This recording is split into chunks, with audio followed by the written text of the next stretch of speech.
This podcast was made in cooperation with Allianz Kulturstiftung, an independent, not-for-profit cultural foundation committed to strengthening cohesion in Europe using the tools of art and culture.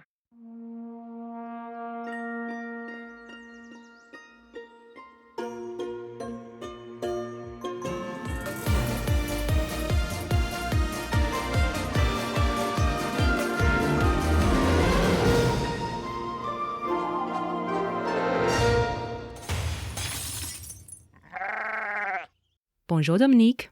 Hoi. We've got a story for you this week about migrating. You and me are both immigrants. We both moved in our 20s to countries that we weren't born in. And I don't think very often about the fact that it was a policy that made it easy for us to do that. This policy of freedom of movement, whereby as EU citizens at the time, we were both just allowed to up sticks and move to another European country. No questions asked. Sadly, something that will be a lot harder for young Brits coming after us. Yeah, it was definitely a privilege that I took for granted at the time. But I think what I'm trying to say is that when we talk about freedom of movement as a concept, it often seems quite abstract. And yet, this is a policy that millions of Europeans have used to start new lives in new places and make new friends and fall in love with people. It is an incredibly exciting thing to do. It can also be difficult and frustrating, and there are countless little embarrassing moments of cultural misunderstanding when you migrate. And I feel like when we talk about freedom of movement in the abstract, it doesn't really capture the humanity of that. Well, this week we are going to try to capture some of it. We are bringing you a beautifully told story of one person's experience of freedom of movement within the EU, moving to Germany from Romania as a 14-year-old. There are sweet moments, there are awkward moments, there are vulnerable moments. It's also a story about the different layers of privilege and stigma that come with migrating in Europe, depending on your status, whether you're from Eastern Europe, Western Europe, whether you're a refugee. This is the second episode in our series, This is What a Generation Sounds Like, a co-production with Are We Europe, funded by Allianz Kulturstiftung. These are stories told by people across the continent about what it is like to be young in Europe today. They're also being turned into beautiful visual podcasts, which you can watch online with your eyes, which we are incredibly excited about. You'll find a link to the visual version of the first episode, Josh and Franco, in the show notes. This week's story comes to you from Denisa Harbuz, co-produced by Andrei, Popoviciu. Ja, Straßburg. Und dann Schnappo. Oh, viel besser. That's me and my friends, Emily and Prune. If you told me 6 years ago that one day I'd be so relaxed with 2 German girls, I'd never have believed you. The last few years have been quite the ride. In some ways, the story of how we got here is a typical European story. Romanian woman falls in love with a guy in Germany, drags her teenage daughter halfway across the continent to live with him. Freedom of movement in action. This idea that you can just move to a whole new country, start a new life there, they say it's one of the best things about life in the European Union. And it is. But what they don't tell you is how hard it can be to do that. Especially if you're just a kid.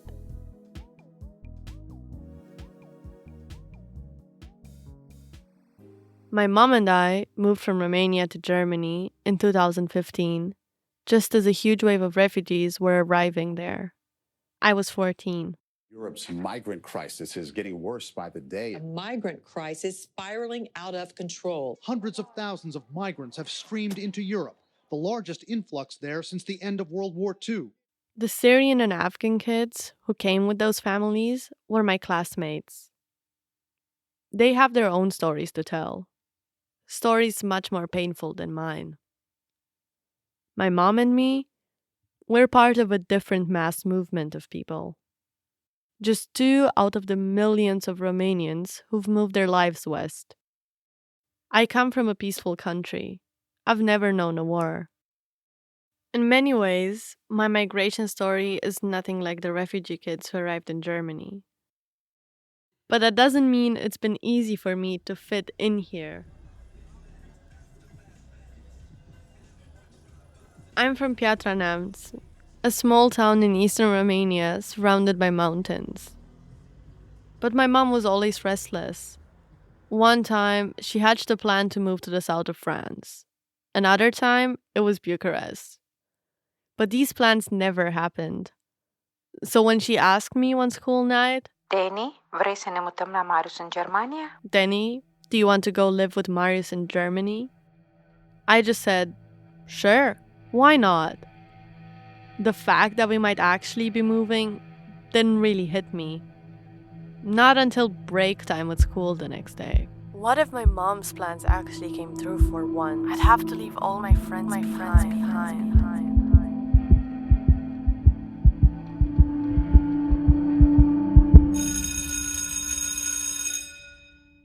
Mom had been dating Marius for nearly 3 years. He was her hairdresser's cousin. He's not a supermodel, the hairdresser told her, but he's what you need at this time in your life. Marius is Romanian, but he'd moved to Germany right after the fall of communism to start a new life. My mom started dating him when I was 11. She was just out of a long relationship with a guy I really liked, so I didn't really feel like getting attached to the new guy. He might not last very long, and he wasn't as funny. But Marius tried really hard to get me to like him. We'd visit him in Germany, and he'd really spoil me. He'd get me the best sweets, took me to amusement parks. Every time we went, I would imagine, what if I actually lived here? But now that we were moving, it felt like a terrible mistake. A friend gave me a big poster as a gift, with Auf Wiedersehen written on it in big, colorful letters. I left Romania with a hole in my heart, angry at everyone.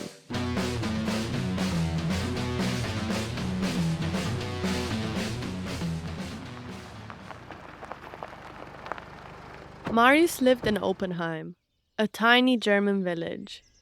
Neat houses, beautiful gardens, clean alleyways. About 7,000 people lived there, most of them rich and old.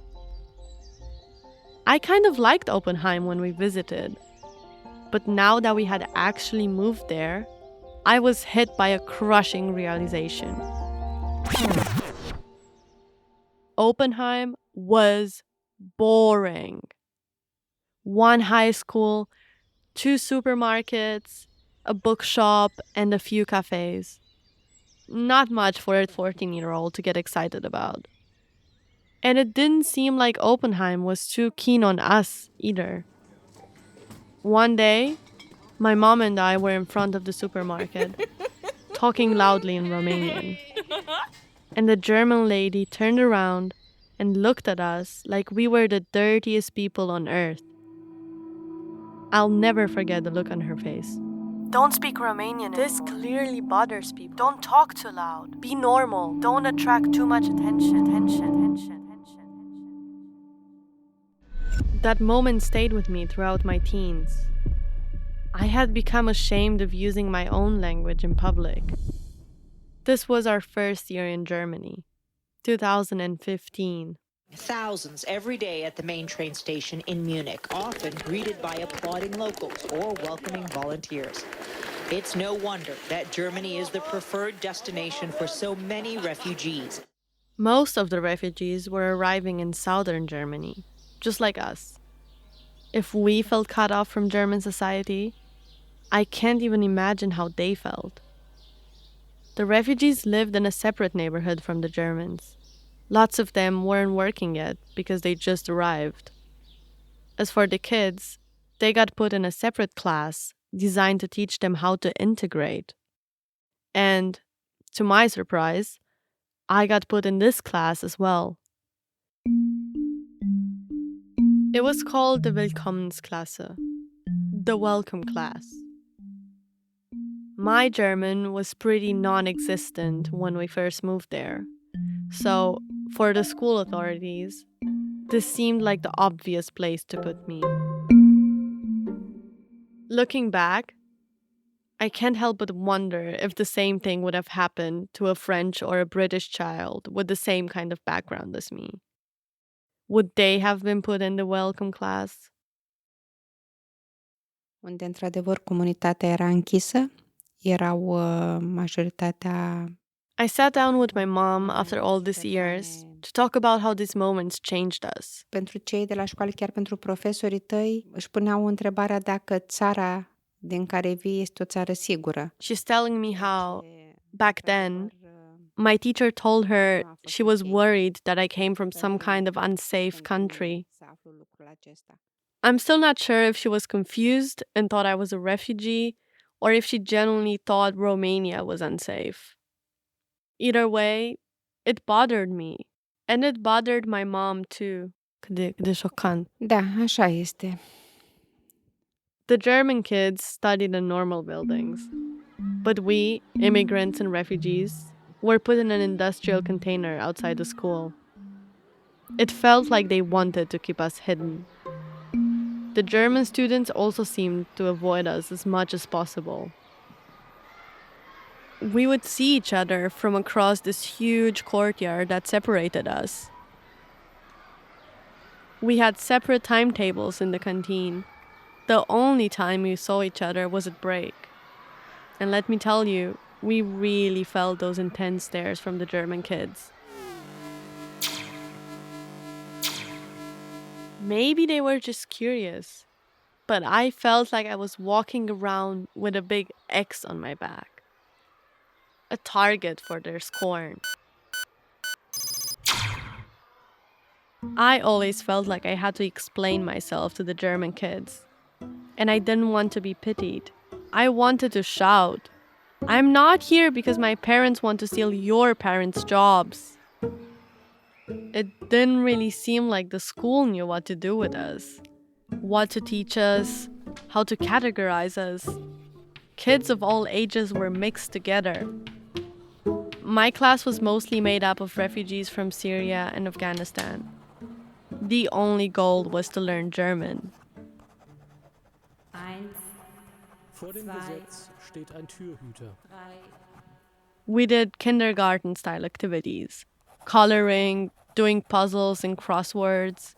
It was humiliating for all of us. Just a couple of months back, I was a normal 14-year-old, studying literature and physics. Now I'm spending my days doing children's puzzles. I was starting to feel afraid. If things keep up like this, how are any of us going to finish high school?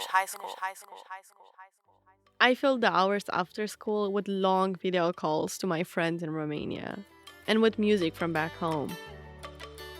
Songs that now felt nostalgic.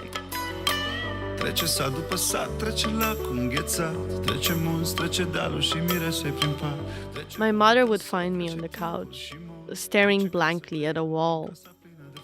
She worried.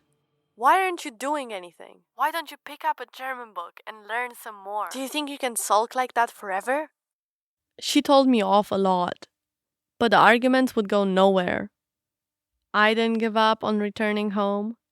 She didn't give up on me settling here. Eventually, we just stopped talking about it.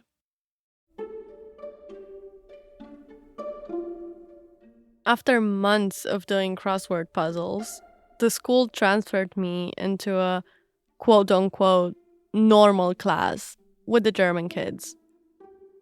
I was one of the lucky ones. If I wasn't European, would I have gotten out so easily? Probably not. But I was so relieved. I was sick of feeling like I was in kindergarten. But my German still wasn't great, and I didn't really get on with the rest of the class. Our geography textbook had a description of Romania as a grey, poor country. There was a little portrait of Gheorghe, 20, looking for a construction job because things were hard in his village. Like every other Romanian, it said. That was it. Who wrote this? We need to talk. I wanted to tell the other kids that I was just like them. That I played games and rode my bike, listened to the same music as they did. But I never worked up enough courage to do it.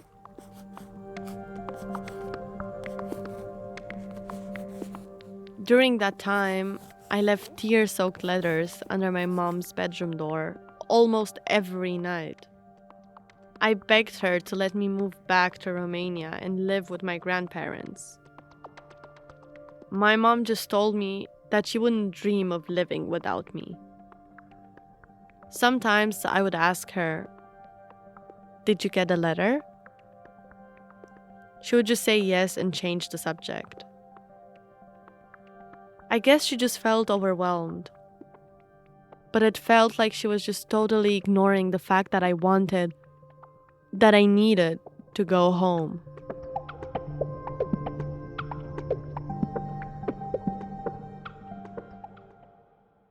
The truth is that both Mom and Marius knew how unhappy I was, and it hurt them to see it.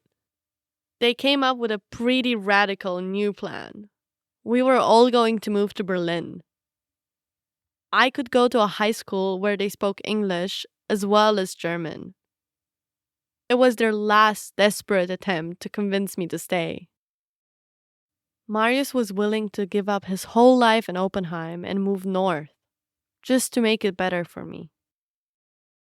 We moved to East Berlin, which smelled like a mixture of pee and weed. It's where the young people are, along with the foreigners and with the hipsters, full of clubs, cool cafes, and thrift stores. Let's just say it was very different from Oppenheim. I felt like I belonged in this neighborhood. And this time, I actually liked the people in my class. The Berlin kids felt open-minded and easygoing. But I still felt shy. Emily and Prune were in that class. You heard me talking to them at the start of this episode. Now, 4 years after we met, we all worked up the courage to talk about the beginnings. Can I have some of that? Once we were a few drinks in, I felt like I could finally ask them properly, "What did you think of me back then?" Everybody had some parents or someone who also had an accent or came from a different country, so it was something much more normal, and I think nobody would have judged you because of your accent. And also, your German might have not been perfect, but like, I remember it was like the first or second week that you came into our class, and we had to write a text in English class with Miss Sauer about like our dream place or our dream house or something. I remember that. And you wrote about like your home in Romania or something, and you read your text out loud for the whole class. And I was so impressed with your text. I was like, her English is so good, and the text is so good. I was really impressed. So it still feels pretty raw to talk about all of this with them. I wanted to be included, and it turns out they were curious about me too. But there was this little voice in the back of my head. "You need to watch out how you behave around them. Don't ruin it." That lady at the supermarket, who had looked so disgusted when she heard me speaking Romanian, her face swam up in my mind every time I tried to talk to my classmates. But I guess if you would have come to us, we would would have have been been friendly, and we would have talked to you and kind of tried to integrate you. Little did I know that back when we were in school, every morning was hell for me. One morning, I squeezed onto a packed metro. I put my headphones on. The ride to school lasted about an hour. And when the song started to play, I felt it coming.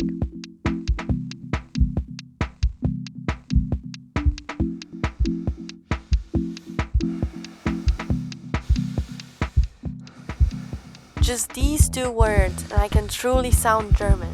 Guten Morgen. Guten Morgen. Now with a Romanian accent. Guten Morgen. Guten Morgen.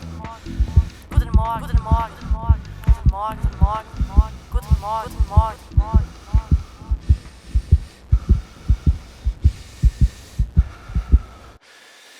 Guten Morgen. Guten Morgen. Guten Morgen. My morning panic. This panic wasn't entirely groundless.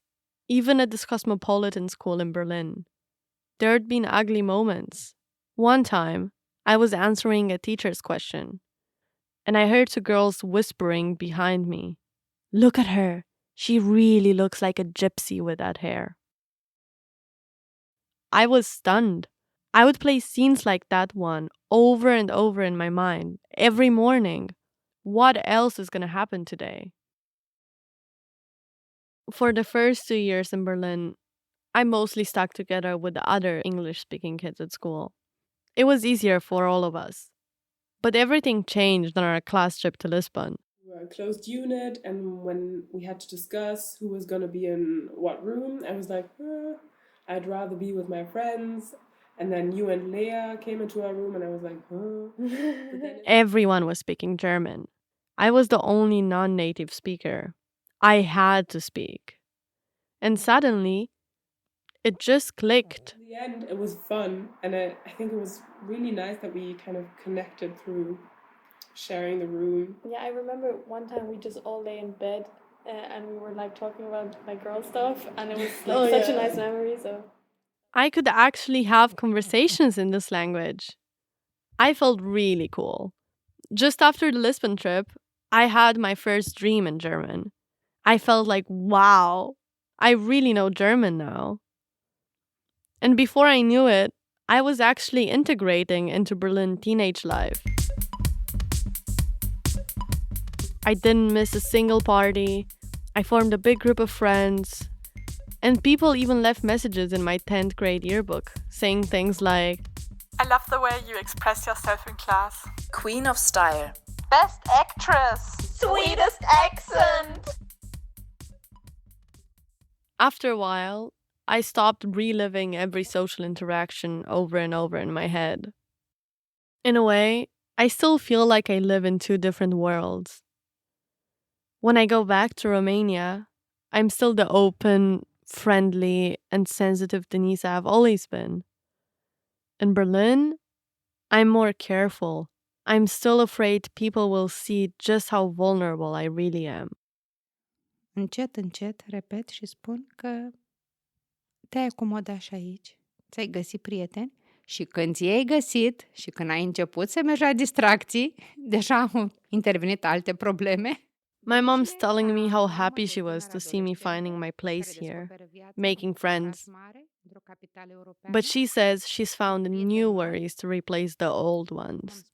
About me being in a big city, going out with new people who don't share our culture or her rules. Nu știu dacă aș putea recomanda cuiva să facă acest pas. Would my mom do it again? Uproot her kid and move? She's not sure she'd recommend it. The freedom of movement that we have in the European Union is a dream, a privilege. But it's not the same for all Europeans. We're not all called expats, are we now? Every teenager feels a need to belong. But well, mine is intense. I still get upset when people make fun of my accent in German. There's times I wish I could teleport back to Romania. But I also feel like these experiences have made me stronger. Ești un copil foarte sensibil care a fost destul de rănit. My mom knows this best. She's saying that she knows I'm sensitive, but I'm also resilient. She's glad I found my place in this crazy world of Berlin teenagers. And she told me she loves who her child turned out to be. It was hard at first to think of Berlin as home. Sometimes, I still feel like my family are intruders. These days, I'm trying to accept that I belong somewhere that I'm not from. I don't quite belong in Romania anymore, but I don't fully belong in Germany either. I'm somewhere in between. And that's okay.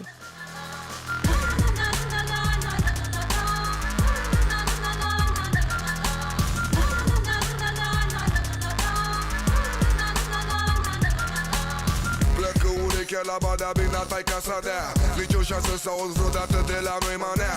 Muzica mai e simplă, niciodată de duzină, dar uite de la mâna mea am pielea de găină. Mișa, cu potrișa, bătărân Mișa, ochii mei văd cel mai bine viziune fișa. Alexe, cel mai tânăr MC din culese, oricât aș încerca mie toată miese. This episode was co-produced by Denisa, Harbuz and me, Andrei Popoviciu. Sound design came from me and Katz Laszlo. Invaluable editorial support came from Katz Laszlo, Katie Lee, Dominic Kramer, and Priyanka Shankar. This episode was a joint production between the Europeans and RE Europe, supported by Allianz Kulturstiftung. Huge thanks to our Patreon supporters, without whom our productions wouldn't be possible. Many thanks to all the artists who let us use their music in this episode: Robin and the Backstabbers, Subcarpați, Fishfunk, and Gustav Kemps, who is Denisa's friend from Berlin. And of course, the one and only Jim Barn, who composed the Europeans theme tune. Additional music from Blue Dot Sessions and Artlist.io. Sound effects came from freesound.org. Vibe universal sar când vezi ea, muzica Tesla, curent ca Tesla, cu cule, s-a murit din finezia. Livrez un minte de scarmări ridicate la cer, implicate la fel, fie soare sau cer pue, sau MC, același rol avem, vindecă minibol avem. Ca startul ne-am uzat de sfaturi, preocupa să sar, tu fica amuzat cu motii să fac asta, de-aia s-a pus stratul, dau să se audă în tot satul, fac excursie până pe satul, numai cu soundul ăsta de care niciodată nu o să mă satur. Cum în lume primăvara apar florile, sub Carpați pe aceeași scenă cu surorile.